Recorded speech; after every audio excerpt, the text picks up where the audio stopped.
Comme le sens critique qu'il croyait exercer sur tout lui faisait complètement défaut, le raffinement de politesse qui consiste à affirmer à quelqu'un qu'on oblige sans souhaiter d'en être cru que c'est à lui qu'on a obligation était peine perdue avec lui, il prenait tout au pied de la lettre.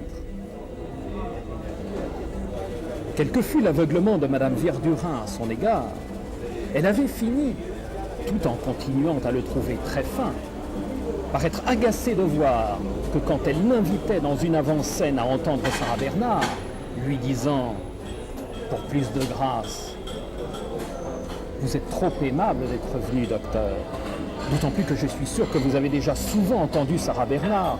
Et puis nous sommes peut-être trop près de la scène. » Le docteur Cottard, qui était entré dans la loge avec un sourire qui attendait pour se préciser ou pour disparaître que quelqu'un d'autorisé le renseignât sur la valeur du spectacle, lui répondait « En effet, on est beaucoup trop près et on commence à être fatigué de Sarah Bernard. Mais vous m'avez exprimé le désir que je vienne. Pour moi, vos désirs sont des ordres. Je suis trop heureux de vous rendre ce petit service. Que ne ferait-on pas pour vous être agréable? Vous êtes si bonne. » Et il ajoutait « Sarah Bernard, c'est bien la voix d'or, n'est-ce pas? On écrit souvent aussi qu'elle brûle les planches. C'est une expression bizarre, n'est-ce pas? » Dans l'espoir de commentaires qui ne venaient point. « Tu sais, » avait dit Madame Verdurin à son mari, « je crois que nous faisons fausse route quand, par modestie, nous dépressions ce que nous offrons au docteur. C'est un savant qui vit en dehors de l'existence pratique. Il ne connaît pas par lui-même la valeur des choses et il s'en rapporte à ce que nous lui en disons. Je n'avais pas osé te le dire, mais je l'avais remarqué, répondit Monsieur Verdurin. Et au jour de l'an suivant, au lieu d'envoyer au docteur Cottard un rubis de 3000 francs en lui disant que c'était bien peu de choses, M. Verdurin acheta pour 300 francs une pierre reconstituée en laissant entendre qu'on pouvait difficilement en voir d'aussi belle.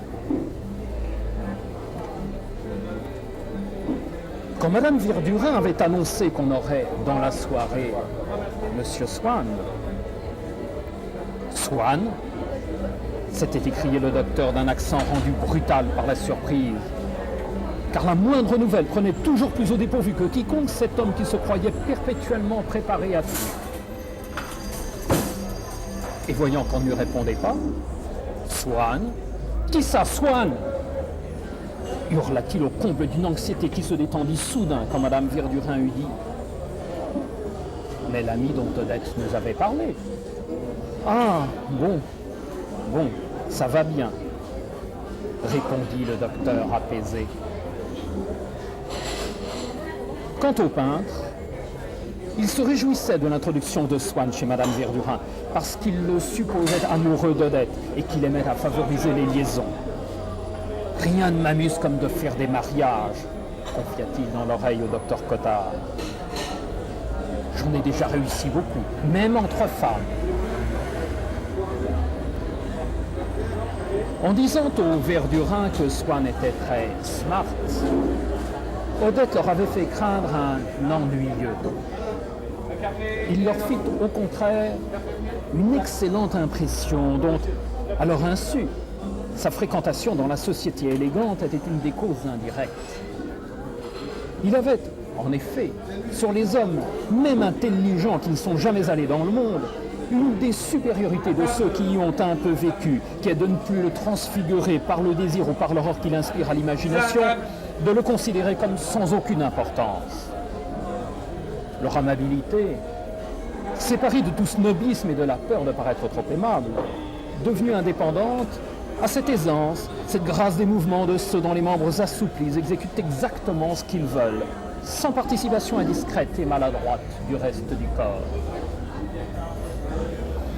La simple gymnastique élémentaire de l'homme du monde, tendant la main avec bonne grâce au jeune homme inconnu qu'on lui présente et s'inclinant avec réserve devant l'ambassadeur à qui on le présente, avait fini par passer, sans qu'il en fût conscient, dans toute l'attitude sociale de Swann, qui, vis-à-vis de gens d'un milieu inférieur au sien, comme étaient les Verdurins et leurs amis, fit instinctivement montre d'un empressement, se livra à des avances dont son un ennuyeux se fit abstenir. Il n'eut un moment de froideur qu'avec le docteur Cottard. En le voyant lui cligner de l'œil et lui sourire d'un air ambigu avant qu'ils se fussent encore parlé. Mimique que Cottard appelait « laisser venir ». Swann crut que le docteur le connaissait sans doute pour s'être trouvé avec lui en quelques lieux de plaisir, bien que lui-même y allât pourtant fort peu, n'ayant jamais vécu dans le monde de la noce. Trouvant l'allusion de mauvais goût, surtout en présence d'Odette qui pourrait en prendre une mauvaise idée de lui, il affecta un air glacial. Mais quand il apprit qu'une dame qui se trouvait près de lui était Madame Cottard, il pensa qu'un mari aussi jeune n'aurait pas cherché à faire allusion devant sa femme à des divertissements de ce genre. Et il cessa de donner à l'air entendu du docteur la signification qu'il redoutait. Le peintre invita tout de suite Swann à venir avec Odette à son atelier. Swann le trouva gentil. « Peut-être qu'on vous favorisera plus que moi, » dit Madame Verdurin sur un ton qui feignait d'être piqué. « Et qu'on vous montrera le portrait de Cottard. » Elle l'avait commandé au peintre. « Pensez bien, monsieur, dis-je. » Rappela-t-elle au peintre à qui c'était une plaisanterie consacrée de dire « monsieur », à rendre le joli regard, le petit côté fin, amusant de l'œil. Vous savez que ce que je veux surtout avoir, c'est son sourire. Ce que je vous ai demandé, c'est le portrait de son sourire. Et comme cette expression lui sembla remarquable, elle la répéta très haut pour être sûre que plusieurs invités l'eussent entendu, et même, sous un prétexte vague, en fit d'abord rapprocher quelques-uns.